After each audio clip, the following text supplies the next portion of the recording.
Chiều buồn nhìn mưa rơi, lòng tôi thương nhớ một người. Lặng thầm nhìn mưa rơi mà nghe chua xót nao nề. Ngày xưa em hứa bao lời, cùng anh chia đắng ngọt bùi. Mà nay em đã xa rồi em hỡi em ơi. Ngày nào mình bên nhau, tình ta thề đến bạc đầu.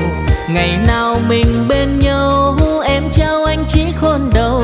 Mà nay em đã qua cầu, em để lại nỗi sầu cho anh.